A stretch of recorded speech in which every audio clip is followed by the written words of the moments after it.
Franchising meets compassion.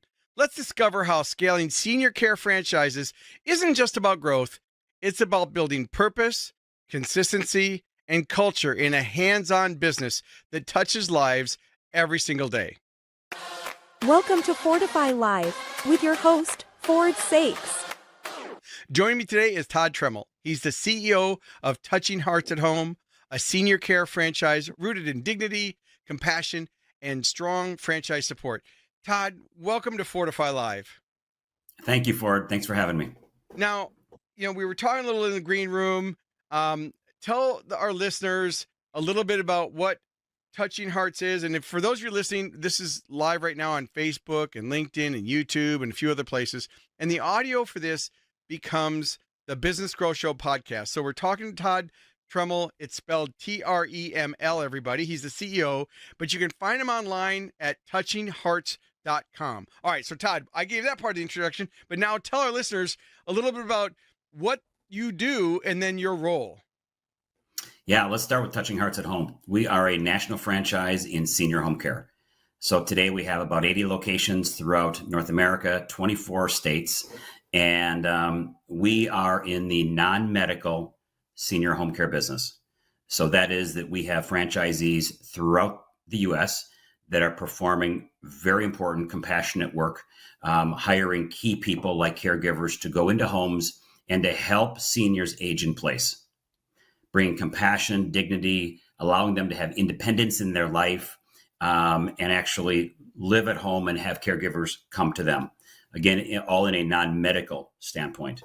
So that's Touching Hearts at Home. We were founded in 2006. So we're in year 19 of our business, and we couldn't be happier. I came on board as the CEO of the company 14 months ago, and it has been an absolute joy working with this organization. Well, full disclosure, I am keynoting for your conference, so that's going to be exciting. I can't wait. I know I've already worked with you ahead of time. That's one of the reasons I said, let's get you on Fortify to share your story, because I'm always, we've got our listeners that are franchisees, franchisors. We've got private equity group investors. We've got entrepreneurs, business owners, and every business has a challenge. Your business, I would think, your market's only growing, right? You're in a boom market, but there's a lot of dysfunction or the distraction and disruption is what the word I was looking for in the marketplace, because not everybody understands what their options are. And then it's a very personal experience, right? So how do you navigate that conversation with you? Now, I know you help your franchisees, but I'm just saying as a brand, because you really are a premium brand at the, care at home. Yeah, very much so. And I think, first of all, it starts with educating the client and the client's family as to what their options are. If we go back a number of years, senior home care wasn't necessarily available. And the option for people that were aging was a nursing home, assisted living, memory care, potentially hospice. And the client has voted. 90% of aging adults want to age in place at home. And so it really drove a community of businesses called home care or home care agencies. And now we are giving those seniors an option to be at home, age in place, where their memories are at, whether that's, 4 hours a day, 2 hours a day, or whether that's a 24/7 situation. So there's a lot of education that goes on.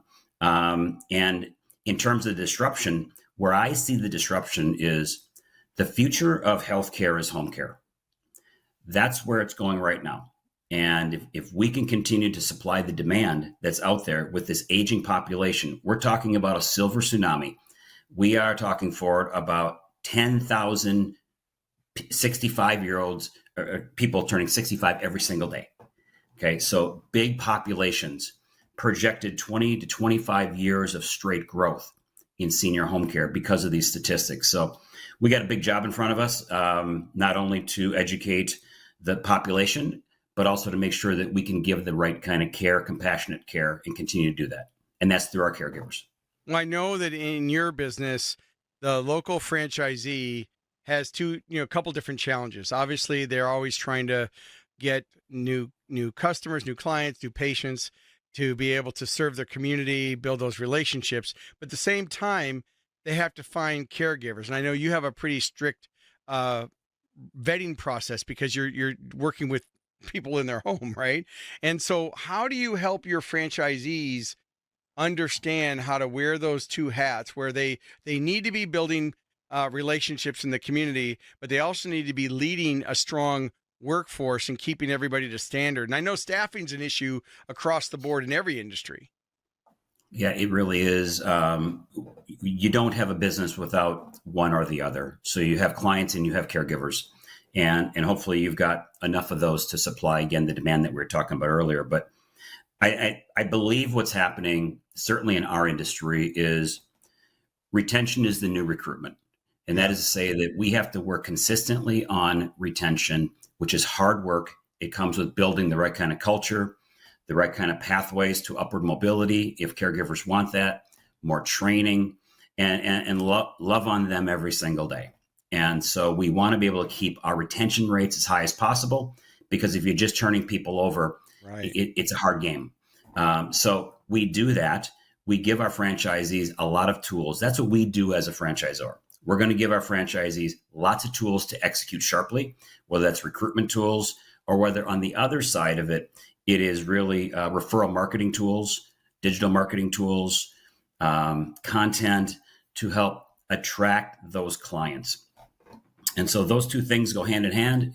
We need them both. But I really do believe that the winner at the end of the day in senior care will be those that have been driving a culture of retention and have been able to keep their best people.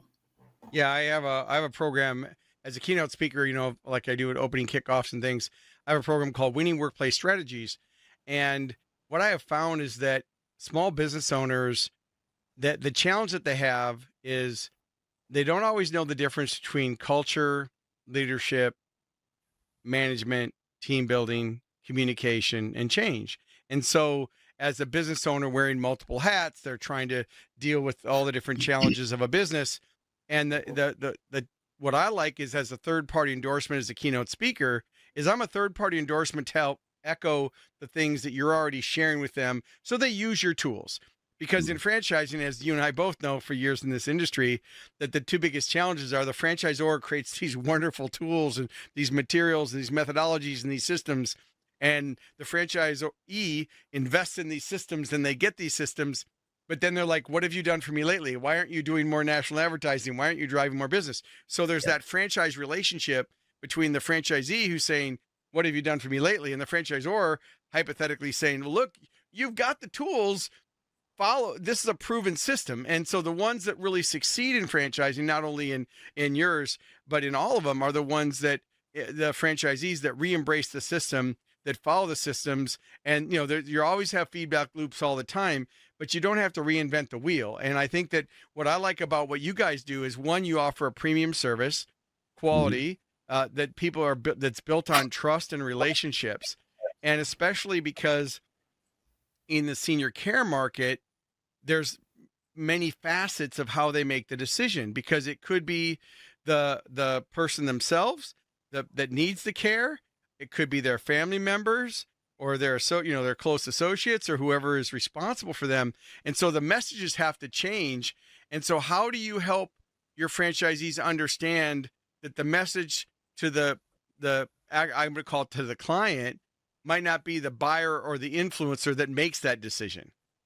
Yeah. What we find in most cases, it is the sibling. It is somebody that's in the family that's helping to make that decision.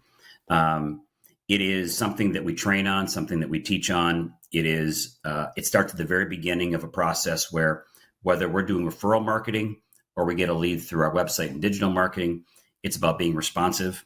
And then it's about having a discussion one-on-one in a people-to-people world, which is what we're in.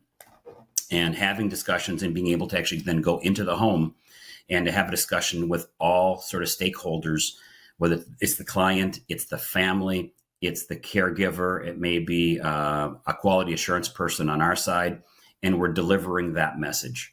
A message is really important. We can help, but we need to continue to educate as well. Usually those scenarios go very well for us, but we're getting face-to-face. with our clients. And it's really, really important in the decision process. Yeah, I've always found that deals don't happen before dialogue, and especially in something as sensitive as senior care, there are so many facets, and that they need to understand the intent, and the intents are different. I mean, I've got multiple staff members that work for me in my business. I also run a digital marketing agency, and four of them are dealing with aging parents. So four of them right now are navigating what are their choices? Who do they use? Do they have someone come in? Because they're spending all their time trying to do the caregiving. And I'm telling my team, do you not know touching hearts? Like, seriously, guys, there's people that can do this, because I think that that's another issue. Like you said, that I think that it's also the marketplace doesn't always know what options are there. They don't. It's one of those problems that they don't know until they have the problem. You're not aware of it until all of a sudden you're like, oh, I need to get a solution. This is what we talk about often. Whether you're, if you talk to every one of my franchisees, each one has a story, and they were in that spot at one point in time, either taking care of a grandparent, a parent, but they have a story to tell. And to your point with your staff, this is usually where it begins. It begins with the family, the kids. They're taking care of mom and dad. And pretty soon, before you know it, it's becoming a full-time job. And they need respite. So they need that, or they need a third party to come in and to help them out, because it's best for everybody. And so we play a big, big role in that. And we can come in and do so many things. I mean, we provide companion care. We provide personal care. These things are really important to taking care of that loved one.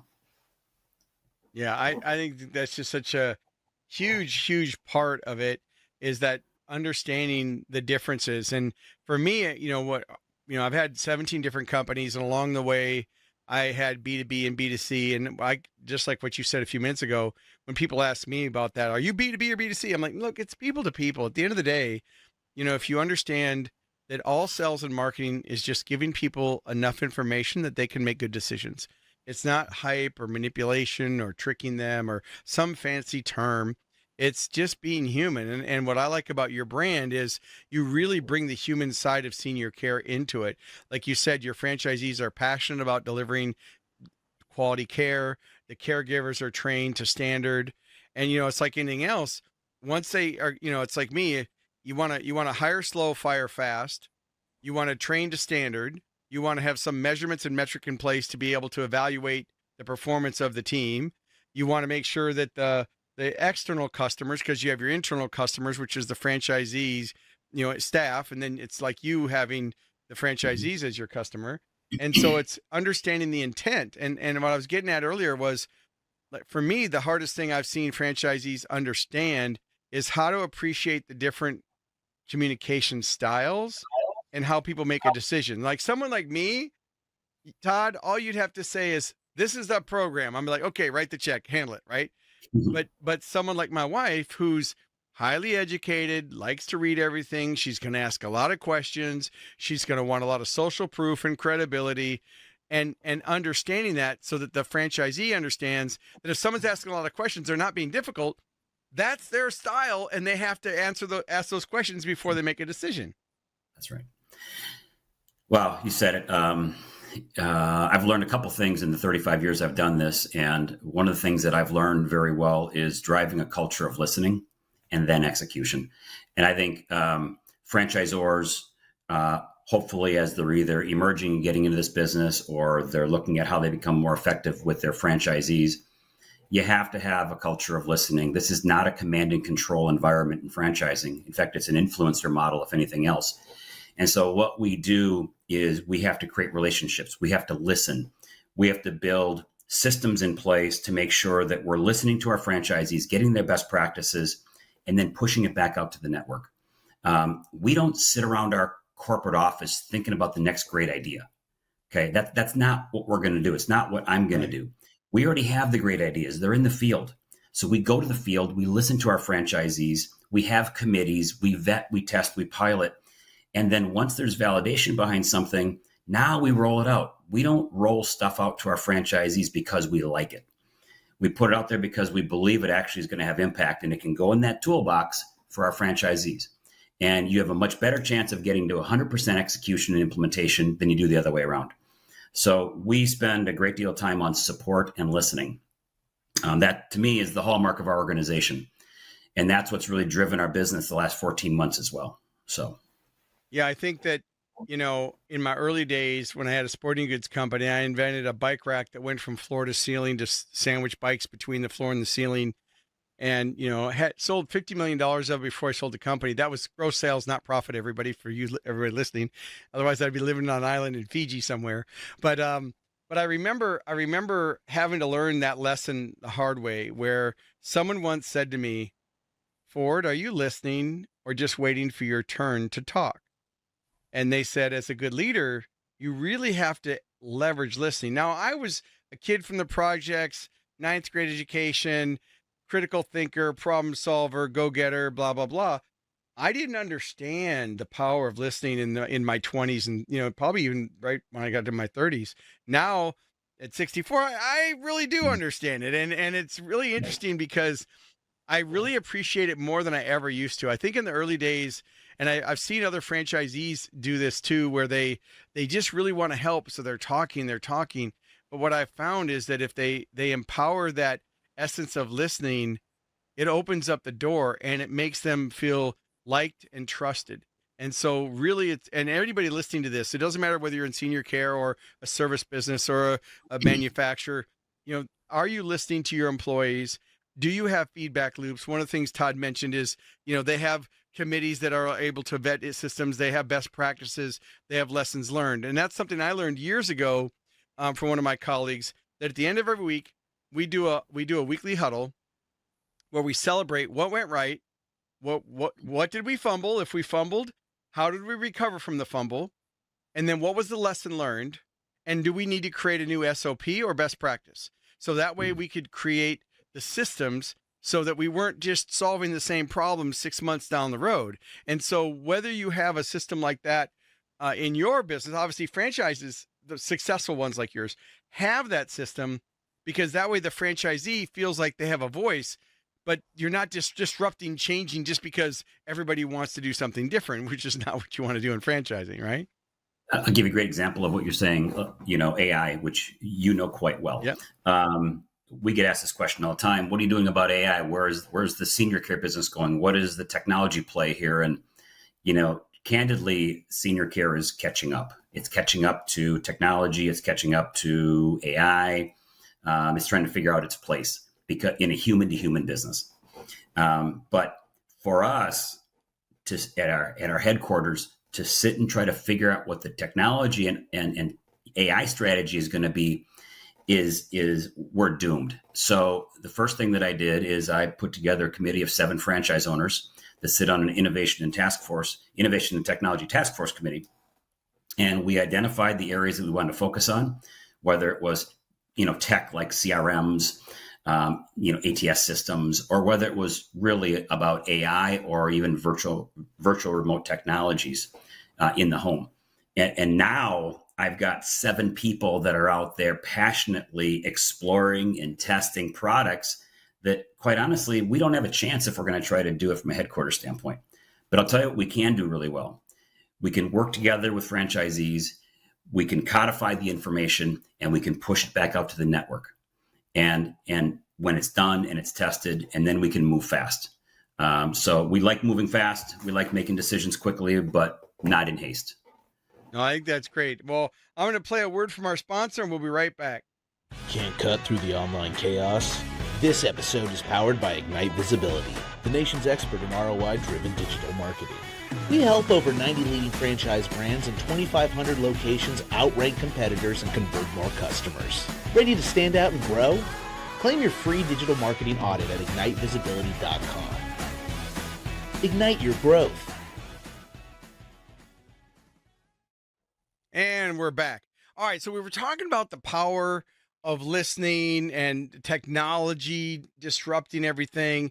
And the more I speak on AI, and I just have the new book coming out, the AI Alchemy, which is out now, and I'm really leaning into the fact that people come from 2 different camps, Todd. They're either completely overwhelmed by AI and they're sitting on the sidelines and they're trying to figure out how it works, or maybe they've played with ChatGPT, or they've dabbled in it a little bit and they've become grossly overconfident that they understand it.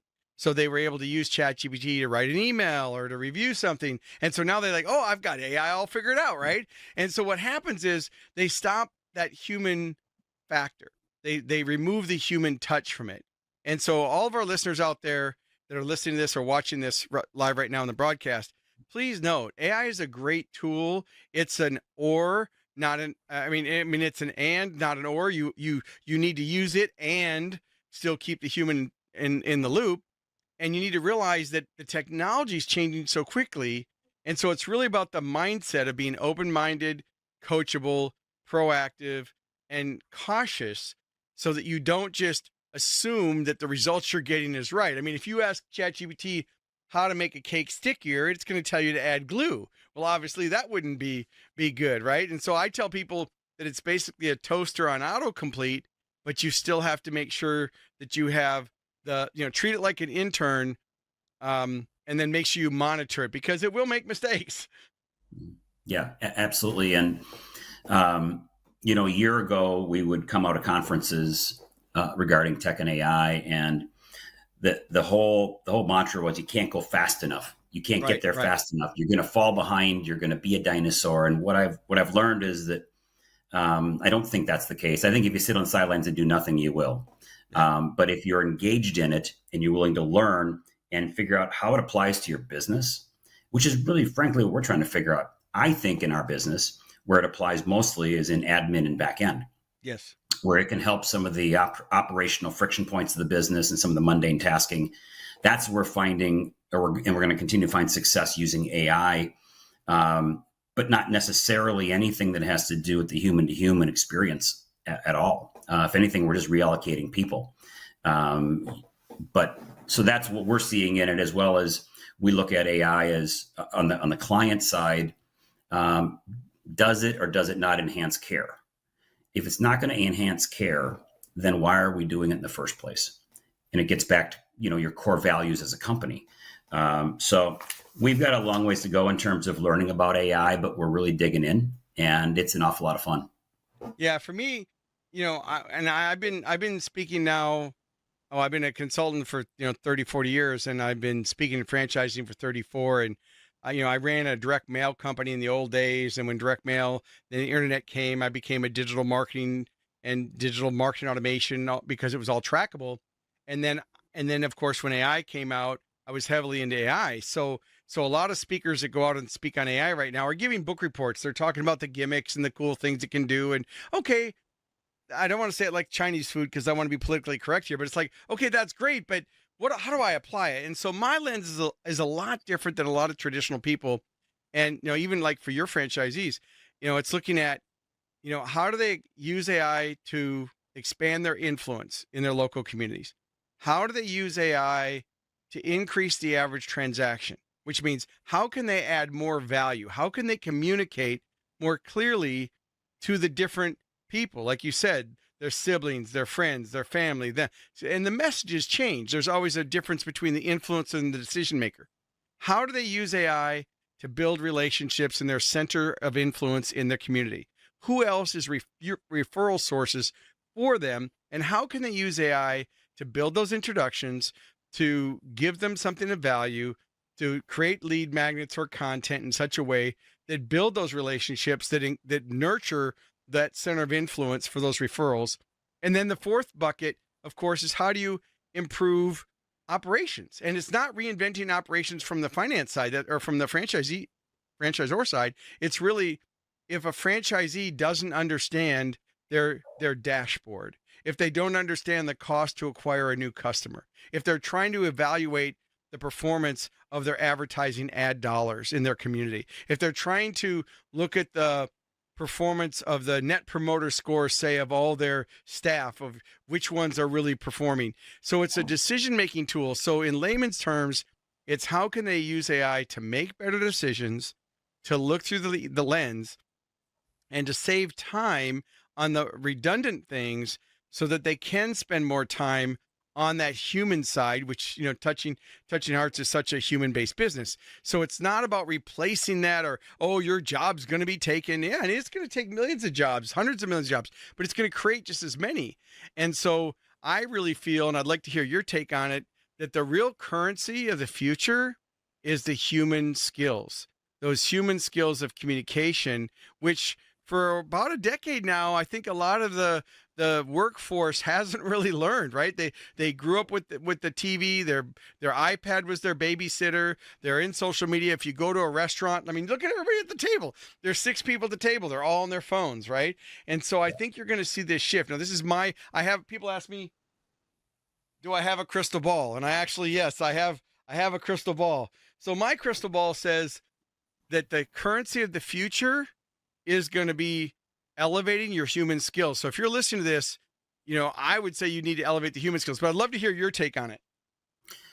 Well, I got a couple places I can go with this one. Anywhere you want to go, it's me and you. As it relates to people skills, and I would say now, as you're talking about new generations, one thing that we forget sometimes, and I don't because I have 4 boys that are all in their careers right now, and not one of them went to a corporate office to go to work. They all worked from home because of COVID. And so they missed a formative time of their life to build relationships, really important people skills. And they're getting it back now as they're sort of either wanting to or forced to go back into a corporate setting. But that was a big gap. And so there's a lot of learning going on there. That's really important. So I think from that standpoint, that's really important. When you talk about building people skills, what we think about is, let's just take the caregiver as an example. How do we continue to build their skills so they become more valuable to our client? Well, one thing we're doing is ongoing training. We're launching more and more dementia training, which is an epidemic right now all over the world. So can we equip and train our caregivers in dementia training so they're more valuable and they can provide better compassionate care? It could be anything else that we're training them on. We've got tools, resources, training videos. How do we improve their skills? And how do we improve the skills of the franchise owners who can trickle that down and then train their folks as well? So there's a lot of training going on. But, I kind of look at the human skills the same as you. It's not going away. I think it's really, really important, so I think you nailed it. Yeah, I think the essential is, and I just think it's important for our listeners just to realize that, the human side of business isn't going away. A lot of people talk about AI and they say, well, it's just like when the radio went to TV and, then plays went to movies and movies went and CDs and gets. And I'm like, look, this isn't just technology. This is complete disruption.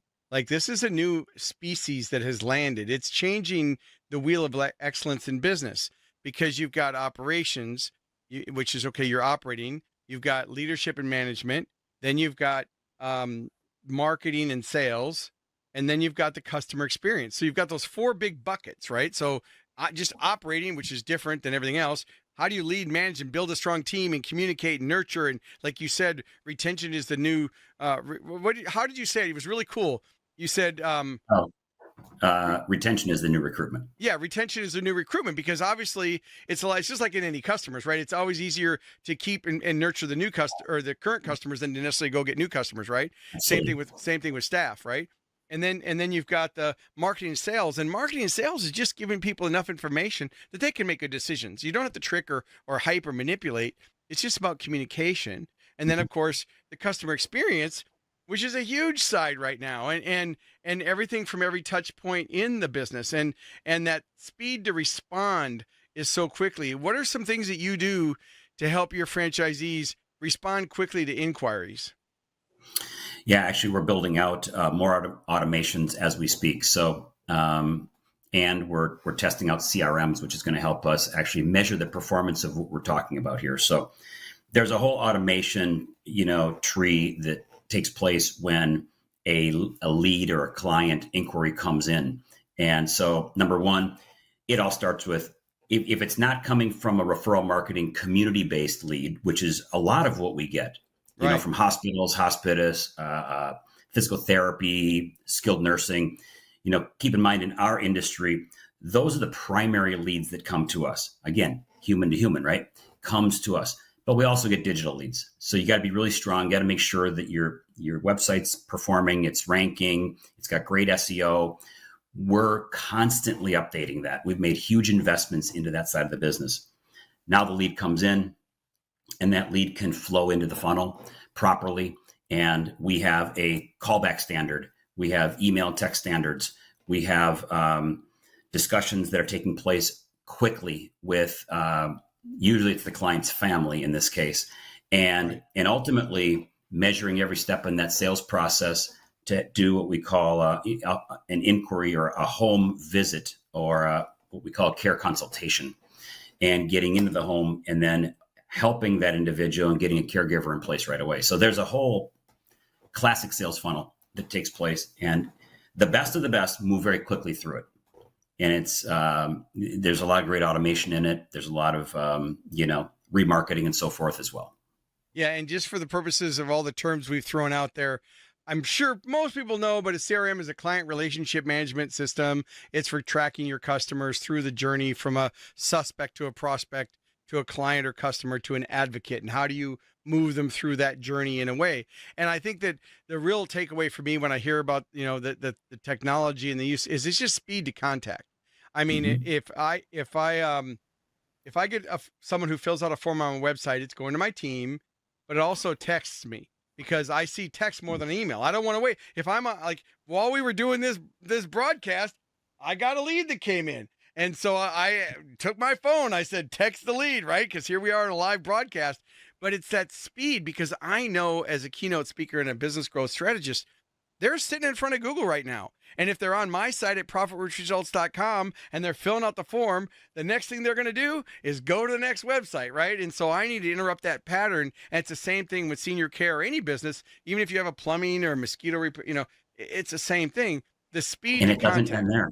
Yeah. And it doesn't end there because we treat the applicant, the caregiver applicant, the exact same way with speed. Yep. They're going to Indeed. They're going to apply at 5 different places. If you're the first one to get there, you have the best chance to win. And so we apply applicant tracking process systems so that we are really, really focusing and prioritizing speed to that candidate, or I'll say hopefully the person that becomes a caregiver for us. Well, I think you've shared some really great insights with everybody. Any closing thoughts you have for our listeners? Oh, while you're formulating your closing thoughts, I'll just say again for you listening, it's Todd Treml, Treml, everybody, CEO of touchinghearts.com. I just love the fact that we were able to touch on technology and staffing and relationships and communication and how to follow your systems and not reinvent the wheel and the power of listening. I mean, you packed some great ideas into this episode. Any closing thoughts you have for our listeners? Yeah, thanks. This has been really fun. I think the one thing I learned many, many years ago is franchising is an amazing way to scale a business concept. And we wouldn't be talking about, touching hearts at home if it wasn't a franchise model. We'd be talking about probably a single unit that Renee Peterson started back in 1996. And she's our founder, and she's absolutely amazing. And we were able to take this concept and build a repeatable business and scale it to now 80 locations, soon to be over 100, soon to be over 200, and so on.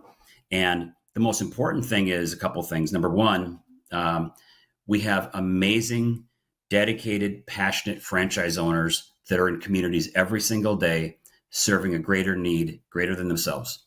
Yes, and that is caring for seniors. That's absolutely one of the most important things that we do. And the second thing, of course, is just that we are helping as many seniors as possible. We're out there and we're going to be an avenue. We want to be in every underserved community going forward. We think it's that important. And that is our goal. We don't have to be the biggest, but we want to get in as many underserved communities as possible because of this important service we provide. That's been amazing. Well, thank you so much for joining Fortify Live, Todd. Thank you, Ford. I appreciate it. All right, everybody. So thanks for tuning in to Fortify Live, where we're all about accelerating your business growth. Until next time, keep innovating, keep growing, and keep fortifying your success. Thank you for tuning in to Fortify Live. Make sure to like, comment, and share this episode on your favorite social media platform. And don't forget to subscribe to the Business Growth Show podcast, available wherever you get your podcast streaming fix. We air weekly at 11 a.m. Central Time. So until next week, keep pushing the boundaries and never stop growing.